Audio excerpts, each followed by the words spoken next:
গণতান্ত্রিক রাষ্ট্র কাঠামোটা কি? শুধু কি ভোটে নির্বাচিত প্রতিনিধিকে নিয়ে আসা না, যেটা আমাদের আজকের আলোচক বৃন্দ উল্লেখ করেছেন। একটা রাষ্ট্রের অভ্যন্তরে সরকারের প্রধান অসীম ক্ষমতার অধিকারী হবে না। রাষ্ট্রপতি প্রধানমন্ত্রীর ক্ষমতার ভারসাম্য, রাষ্ট্রের অভ্যন্তরের দুর্নীতির কোনো সুযোগ থাকবে না। রাষ্ট্রকে আমলাদেরকে ব্যুরোক্রেসিতে, ইভেন সিভিল অ্যাডমিনিস্ট্রেশন, জুডিশিয়ারি প্রত্যেকটি জায়গায় পলিটিসাইজ করা, দলীয়করণ করার কোনো সুযোগ থাকবে। আইনের শাসন, মানবিকতা, মুক্তিযুদ্ধের যে তিনটি মূল লক্ষ্যের কথা বলা হয়েছে, সাম্য, মানবিক মর্যাদা এবং সামাজিক ন্যায় বিচার। যে রাষ্ট্র কাঠামোর মধ্যে জনপ্রতিনিধি দ্বারা এই রাষ্ট্র পরিচালিত হবে, সেটা নিয়ে বলা হচ্ছে কিন্তু একটা গণতান্ত্রিক রাষ্ট্র কাঠামো। কিন্তু সেটা পথে আজ প্রধান অন্তরায় হয়ে পড়েছে। সদ্য সমাপ্ত জাতীয় নির্বাচনে নির্বাচিত হয়ে যারা ক্ষমতায় এসে বসেছেন, ক্ষমতায় বসলেন, একই দিনে গণভোট, জাতীয় নির্বাচন হলো, একইভাবে সাইমেলটেনিয়াসলি একই দিনে একটা গণভোট হলো। বিস্ময়ের ব্যাপার, সেই গণভোটের পক্ষে এখন যারা ক্ষমতাসীন, বিলম্বে হলেও তারা হাতে ভোট দিতে বললেন। 17ই অক্টোবর আমরা জুলাই সনদে স্বাক্ষর করেছি। নভেম্বরের 13 তারিখে প্রেসিডেন্সিয়াল অর্ডার হয়েছে, সংবিধান সংস্কার আদেশ। নভেম্বরের 25 তারিখে গণভোটের অর্ডিন্যান্স জারি হয়েছে।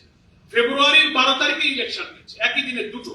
তাহলে অক্টোবর, নভেম্বর, ডিসেম্বর, জানুয়ারি, ফেব্রুয়ারি, 4 থেকে 5টা মাস। এদিক ওদিকের খণ্ডিত দিনগুলো বাদ দিলে কমপক্ষে 4 মাস আপনারা সময় পেয়েছেন। বিএনপিকে বলতে চাই, জিতে চেয়ারে আসার আগ পর্যন্ত তো একদিনও বলেননি 13ই নভেম্বরের গেজেট, রাষ্ট্রপতির আদেশ, সংবিধান বহির্ভূত, রাষ্ট্রপতির এখতিয়ার বহির্ভূত, একথা তো একদিনও কখনো বলেন। গণভোট মানেন না, তাও বলেন। ক্ষমতায় আসার পরে 4 মাস পরে কেন বললেন? এখানে হচ্ছে রহস্য। আপনারা বলছেন বিরোধী দল জনগণকে বিভ্রান্ত করছে, বিরোধী দলের উপরে ভূত চেপেছে। জনগণ তো বুঝে ফেলেছে ভূত বিরোধী দলের উপরে চাপে নাই, ভূত সরকারের ঘাড়ে ভূত চেপেছে। কিভাবে চেপেছে? আপনারা পাবলিককে কনফিউজ করছেন। পার্লামেন্টে একেবারে ঐক্যবদ্ধ কমিশনের বই হাতে করে নিয়ে বলে যে আমরা এই জুলাই সনদের সব অক্ষরে অক্ষরে মানব, বলে না? রহস্যটা কি? কিন্তু কোনোদিন এই কথা বলতে শুনেছেন? আফটার রেফারেন্ডাম কোনোদিন এই কথা বলেনি যে গণভোটে জনগণ যে রায় দিয়েছে, গণভোটের রায় অক্ষরে অক্ষরে মানব, একথা কিন্তু কখনো বলে। ফলে গণভোট আর জুলাই সনদকে তারা পার্থক্য করে জনগণের মধ্যে বিভ্রান্তি তৈরি করেছে।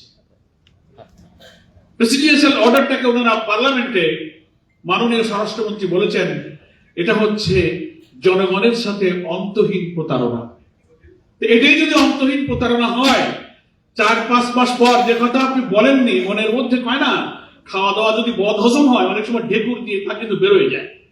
পার্লামেন্টে এসে উনি কি বললেন, যেটা আমাদের খেলাফত মসজিদ আমির সাহেব বললেন। এখন আপনি বলছেন, এই যে আমরা বলি যে আপনি হাতে ভোট দিলেন কিন্তু গণভোট মানলেন না।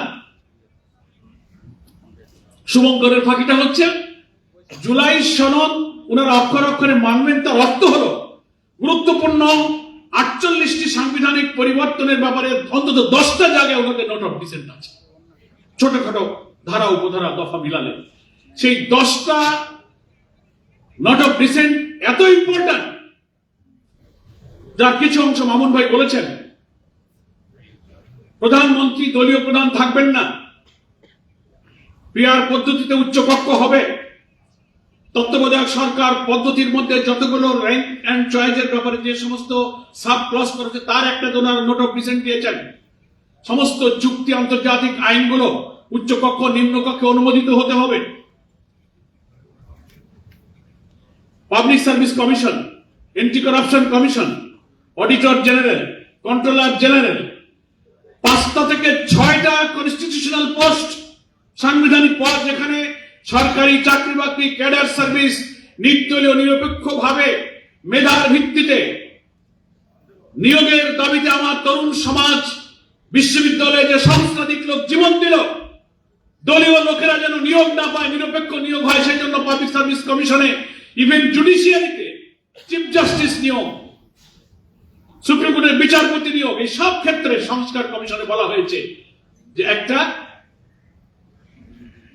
আলাদা সেপারেট অ্যাপয়েন্টিং অথরিটি হবে, একটা বাছাই কমিটি হবে, সার্চ কমিটি হবে, ট্রেজারি বেঞ্চ থাকবে, অপোজিশনের লোকেরা থাকবে, জুডিশিয়ারি লোকেরা থাকবে, নানান ভাবে সংস্কার প্রস্তাবগুলো করা হয়েছে। এই সমস্ত সাংবিধানিক ব্যাপারে ওনারা নোট অফ ডিসেন্ট দিয়েছেন। তার অর্থ হলো ওই যে লাল বই দেখিয়ে বলেন সব অক্ষরে অক্ষরে মানবো, মানে আমরা যেগুলো মানতে চাইনি, যেটা ওই বইতে নিচে নোটে লেখা আছে, ওই নোট অফ ডিসেন্ট সহকারে ওনারা জুলাই সনদ মানবেন।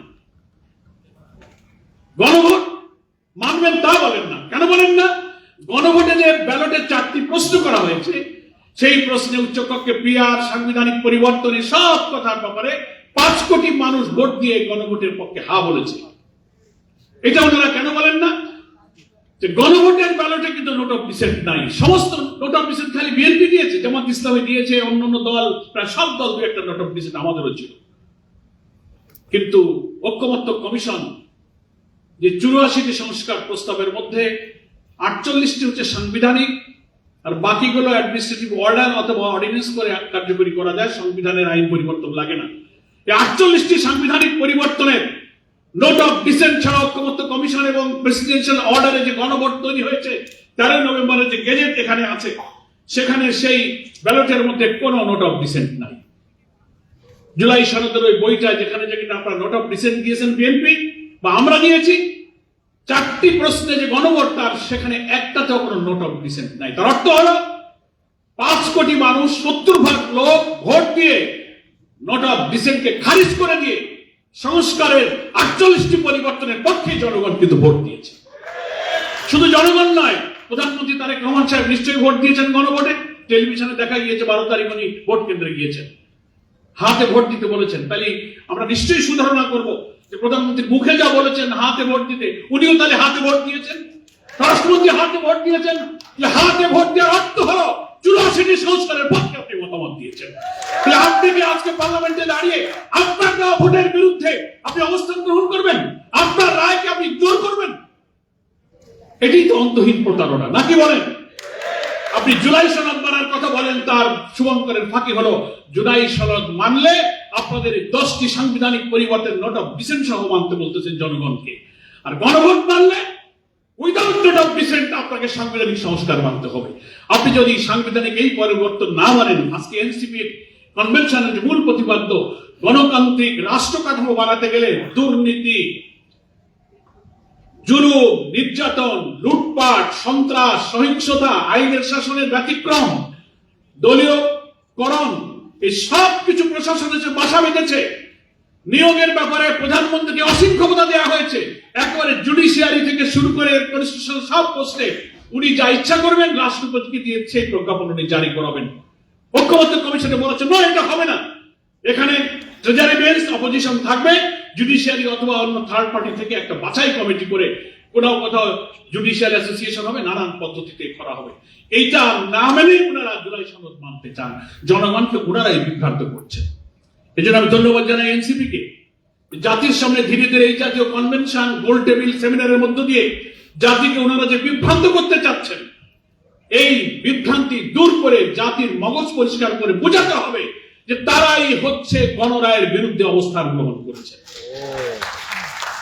আমরা এই প্রশ্ন করতেছিলাম গোল টেবিল গুলোতে যে আজকে আপনি বলেন এই প্রেসিডেন্সিয়াল অর্ডার বেআইনি, এই গণভোট বেআইনি, সংবিধান সংস্কার পরিষদ বেআইনি, 4 মাস কেন বলেননি? ক্ষমতায় গিয়ে কেন বললেন? আজকে পার্লামেন্টে দাঁড়িয়ে বললেন আমরা এই জন্য করেছি, যদি ভোট না হয় তাই আমরা একটা সমঝোতা করে ফেলেছি। কি টাইপের কথা? যদি ভোট না হয় সন্দেহ কেন? আপনারাই তো লন্ডন কনস্পিরেসি করে ওখান থেকে নির্বাচনের তারিখ ঠিক করে এনেছেন। আমরাই তো বলেছিলাম আগে গণভোট দেন, পরে জাতীয় ভোট, তাও আপনারা মানেননি। ওটা একটা কনস্পিরেসির অংশ। কারণ আগে যদি গণভোট হতো তাহলে আপনি সংবিধান সংস্কার পরিষদের বৈঠক ডাকতে বাধ্য হতেন, শপথ নিতে বাধ্য হতেন। শপথ নাই কেন? এই গেজেটের মধ্যে সংবিধান সংস্কার পরিষদের শপথনামা আছে। আপনি সে শপথ নিলেন না। আগে গণভোটটা হয়ে গেলে আপনি এখানে বাধ্য হতেন তারপরে পার্লামেন্ট ইলেকশন হতো, আপনি এমপি হতেন। আজকে এমপি হয়ে গেছেন, মন্ত্রী হয়ে গেছেন, মেজরিটির জোরে আপনি এখন জনগণের 5 কোটি ভোটকে খারিজ করে দিচ্ছেন। ইউ হ্যাভ নো রাইট, আপনার কোনো অধিকার নেই, কারণ পার্লামেন্ট কখনো সভরেন হয় না। আপনি সারা দুনিয়ার সংবিধান বিশ্লেষক, আইনজ্ঞ যারা ডেমোক্রেসিকে ব্যাখ্যা করেন, পার্লামেন্টারি সিস্টেমকে ব্যাখ্যা করেন, তাদের কাছে শুনবেন জনগণই হচ্ছে সভরেন। আর্টিকেল 7 আমাদের সংবিধানে বলা হয়েছে, will of the people is sovereign. জনগণের অভিপ্রায় হচ্ছে সবচেয়ে সর্বোচ্চ আইন।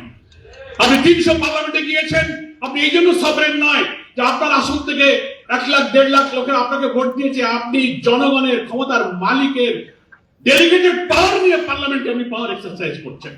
আর ভোটের গণভোটে যেটা হয়েছে ডেলিগেটেড পাওয়ার নয়, ভোটারের ডাইরেক্ট পাওয়ার দিয়ে আপনার নোট অফ ডিসেন্টকে খারিজ করে দিয়েছে।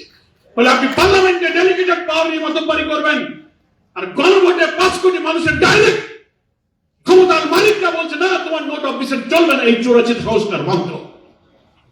আমি কথা শেষ করতে চাই, এই বিভ্রান্তির বেড়াজাল ছিন্ন করে 18 কোটি 20 কোটি মানুষকে আমাদের জুলাই সনদের আলোকে যে গণভোট হয়েছে, সেই গণভোটের গণরায় মেনে পার্লামেন্টে আমাদের বিরোধী দল তারা মুলতবি প্রস্তাব দিয়েছে, নোটিশ দিয়েছে, আলোচনা করে সেটা টকড আউট করেছে, মানা হয় নাই। ওনারা এখন ষড়যন্ত্র করছেন, ওই 10টা নোট অফ পয়েন্ট বাদে ওনারা নিজেরাই একটা সংবিধান সংশোধনের বিল বানাবেন। আগামী হয়তো বাজেট অধিবেশন বা কোনো একটা অধিবেশনে বিল বানিয়ে নিজেরাই সেটা পাস করে নেবেন। তাই যদি করতে চান, তাহলে একটা অপরিণামদর্শী সর্বনাশা পথে আপনারা হাঁটলেন। কর্তৃত্ববাদী, ফ্যাসিবাদী দলীয়করণ করে আওয়ামী লীগ যা করেছিল, আপনারা সেই ফ্যাসিবাদের পথেই কিন্তু হাঁটতে শুরু করেছেন। আপনারা সেখান থেকে ফিরে আসুন, তা না হলে আমাদের সংসদের অভ্যন্তরে যেমন আমাদের আন্দোলন চলবে, প্রয়োজনে যে 5 কোটি মানুষ ভোট দিয়ে রক্তাক্ত জুলাইয়ের এই সনদ এবং গণভোট পক্ষে তারা ভোট দিয়েছে, যারা ভোট দিয়েছে, আমরা এই আন্দোলনকে প্রয়োজনে সেই 5 কোটি মানুষের কাছে আবার নিয়ে যাব। এই ছাড়া উই হ্যাভ নো অল্টারনেটিভ। বিএনপিকে বলবে এখনো সময় আছে, কামিং বাজেট সেশনে আপনারা সংবিধান সংস্কার পরিষদের অধিবেশন ডাকুন। এক্ষেত্রে কোন সংশোধনী আনতে হলে আনুন, বৈঠক ডাকুন এবং সংস্কারকে মেনে নিয়ে আপনারা এটা অনুমোদন করে সংবিধানের তফসিল অন্তর্ভুক্ত করুন। এটাই আমাদের করণীয়, তাহলে এই জাতির সংকট দূর হবে। কারণ সংকট তৈরি করেছে বিএনপি, সংকট তৈরি করেছে সরকার, সরকারকে এই সংকট নিরসন করতে হবে। বল এখন সরকারের কোর্টে, আমাদের কোর্টে বল নাই। এখন আপনাকেই শর্ট দিতে হবে। আপনি যদি শর্ট টাইম মতো না নেন, যদি রং পাস করেন, তো ফুটবলের রং পাস করলে ব্যাক পাস হয়ে গোল আপনার গোলে ঢুকে যেতে পারে। সকলকে ধন্যবাদ। আসসালামু আলাইকুম ওয়া রাহমাতুল্লাহি ওয়া বারাকাতুহু।